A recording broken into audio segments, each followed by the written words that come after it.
Hey everyone, स्वागत है आप सभी का हमारे एक न्यू वीडियो में जो कि सीरीज चल रही है जहां पे मैं आपको साइकोलॉजी के कुछ टॉपिक्स समझाता हूं शॉर्ट में, बट इस तरह से कि आपका काम भी हो जाए। Who am I? My name is Utkarsh Verma and I am a psychology mentor. Also, I'm a JRF holder in psychology. I've qualified GATE examinations and back in 2021 जब मैं अपने PG entrances दे रहा था, I scored almost top ranks in India's top universities। और वो सारी ही knowledge and experience मैं share करता हूँ अपने स्टूडेंट्स के साथ, अपने जूनियर्स के साथ, to help them get their dream university.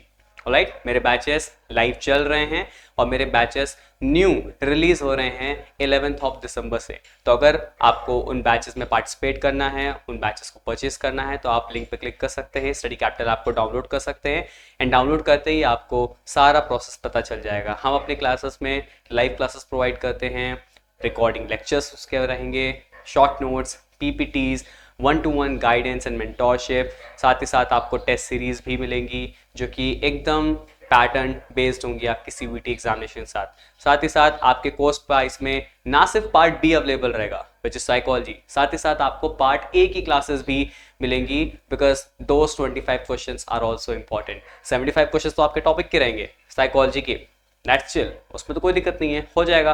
लेकिन जो 25 क्वेश्चंस हैं वो भी एक तरह से फ्री के नंबर होते हैं, बच्चे उस पर ज़्यादा ध्यान नहीं देते हैं, स्पेशली साइकोलॉजी वाले बच्चे। मैं हमेशा बोलता हूँ कि साइकोलॉजी पढ़ो पढ़ो पढ़ो, और उसके चक्कर में लोग इतना पढ़ लेते हैं साइकोलॉजी की 25 क्वेश्चंस पर ध्यान ही नहीं देते हैं।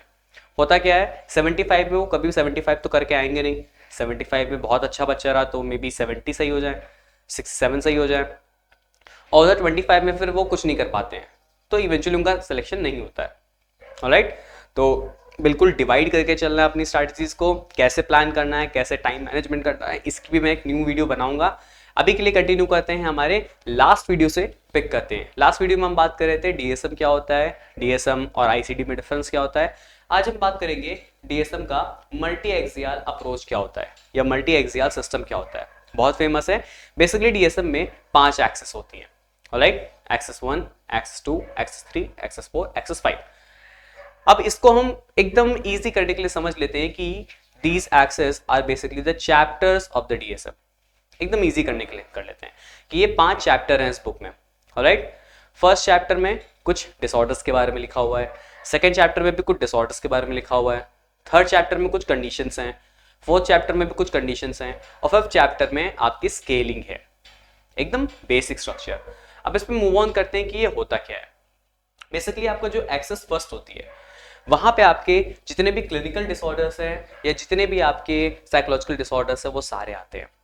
ओके, जितने भी आपके क्लिनिकल डिसऑर्डर्स हैं, आपका डिप्रेशन, मूड डिसऑर्डर्स, ये सब कुछ आपका anxiety, stress related, trauma related disorders, जितने भी आपके डिसऑर्डर्स हैं ये सब कुछ आपके एक्सेस 1 पे आते हैं। इनके सिम्टम्स क्या हैं, इनके क्राइटेरियाज क्या हैं, क्या इनके साथ और कंडीशंस हो सकती हैं, ये सारी की सारी चीज़ें आपकी एक्सेस 1 पे आती हैं। ऑलराइट, एक्सेस 2 पे क्या आता है, विच इज चैप्टर 2। चैप्टर 2 में आते हैं हमारी पर्सनालिटी डिसऑर्डर्स और मेंटल रिटार्डेशन की कंडीशंस। ऑलराइट, तो जितनी भी आपकी पर्सनालिटी डिसऑर्डर्स हैं, शीजोइड, शीजोटाइपल, नार्सिसिस्टिक, जितनी भी आपकी पर्सनालिटी डिसऑर्डर्स हैं और मेंटल रिटार्डेशन की कंडीशंस हैं, वो सारी की सारी आपकी एक्सेस 2 पे आती हैं। अब ये दोनों तो क्लियर हो गई कि chapter 1 and chapter 2 are for disorders, कोई दिक्कत नहीं है उसमें। ऑलराइट, चैप्टर 3 पे आते हैं। ये क्या होता है, ये होता है बेसिकली आपका जनरल मेडिकल कंडीशंस। ये क्या होता है, अब इमेजिन करो कि लेट्स से एक पर्सन है, उसको डिप्रेशन है। ऑलराइट, उस पर्सन को डिप्रेशन है। अब उसे ये पता चलता है कि उसे कैंसर भी है। ओके, उसने ब्लड टेस्ट दिया, उसके टेस्ट हुए थोड़े बहुत, and he got to know कि ही हैज कैंसर ऑल्सो। अब उसे डिप्रेशन था ही, उसे ये पता चल गया कि उसे कैंसर भी है, तो ये चीज उसका डिप्रेशन और ज्यादा इंक्रीज कर देगा। एक और एग्जांपल लेते हैं, आपको एंजाइटी इश्यूज हैं, आपको एंजाइटी डिसऑर्डर्स हैं। राइट, अब साथ ही साथ आपको एलर्जी भी है बहुत सारी चीज़ों से, तो चांसेस है कि कभी कुछ आपके आसपास एनवायरनमेंट कुछ ऐसा हो या आपको एकदम से एलर्जी कुछ मिल जाए, तो मे भी चांसेस है कि आपका एंजाइटी ट्रिगर हो जाए। राइट, आपको अगर मूड डिसऑर्डर है, साथ ही साथ मान लीजिए आपका बॉडी में आपको फीवर हो गया या कोई भी ऐसी जनरल मेडिकल कंडीशन हो गई जो कि नॉर्मल मेडिकल कंडीशन है, जो नॉर्मल दवा आप खाओगे सही हो जाएगा, लेकिन ये जनरल मेडिकल कंडीशंस कहीं ना कहीं आपके उन डिसऑर्डर्स को वर्स बना सकती हैं, खराब बना सकती हैं, जो कि आपके एक्सेस 1 या एक्सेस 2 पे है। Personality disorders, mental retardation conditions, clinical disorders, कुछ भी, तो आपकी जनरल मेडिकल कंडीशंस वो सारी की सारी इस चैप्टर 3 में रहती हैं, जो कि आपके एक्सेस 1 और एक्सेस 2 के डिसऑर्डर्स को टारगेट करती हैं, उन्हें खराब बनाती हैं, उन्हें वर्स करती हैं। Let's come to axes 4। Axes 4 क्या होता है? एक्सेस 4 में आपके साइको सोशल सिम्टम्स होते हैं, जो एनवायरमेंटल फैक्टर्स होते हैं। जैसे आप डिप्रेशन में चल रहे थे, आपको पता चलता है आपकी जॉब चली गई, या फिर आपको मूड डिसऑर्डर था, आपको पता चलता है कि आपका ब्रेकअप हो गया। अब ये एक एनवायरमेंटल फैक्टर है, सोशल फैक्टर है, बट इस ब्रेकअप की वजह से, इस जॉब लॉस की वजह से आपके इस डिसऑर्डर पे बहुत ज़्यादा इम्पैक्ट पड़ेगा। ये होते हैं आपके एक्सेस 4 के कंडीशंस। तो आपके एक्सेस 4 पे वो सारी चीज़ें आती हैं जो इन्वायरमेंटल हो या सोशल हो, बट जिनकी वजह से अगेन आपके एक्सेस 1 और एक्सेस 2 पे जो डिसऑर्डर्स हैं वो इम्पैक्ट हो रहे हो। And then last but not the least, आपका axis 5। This is your global assessment rating index. ये क्या होता है? ये बेसिकली एक रेटिंग इंडेक्स होता है जिसमें आपका जो क्लिनिशियन होता है, जो साइकोलॉजिस्ट होता है, वो आपके ऊपर के सारी इंफॉर्मेशन को एनालाइज करके आपको किस तरह का डिसऑर्डर है, क्या क्या सिम्टम्स आपके साथ हैं, फिर क्या क्या जनरल मेडिकल कंडीशंस आपके साथ हैं अगर हैं तो, या फिर क्या क्या आपके साथ साइको सोशल कंडीशंस हैं अगर हैं, उन सारी चीज़ों को देके एक स्कोर देता है। ऑलराइट, ये 0 से 100 के बीच के होता है, तो उनमें से आपको एक स्कोर मिलता है। उस स्कोर के बेसिस पे ये जज किया जाता है कि आपका डिसऑर्डर कितना सीवियर है और किस तरह के इंटरवेंशंस प्लान करने हैं। अब ये मल्टी एक्सियल सिस्टम से बहुत क्वेश्चन आते हैं, तो पहले तो यही क्वेश्चन आते हैं कि मल्टी एक्सियल सिस्टम होती किस डीएसएम में है, तो आंसर होगा आपका DSM-4 TR में।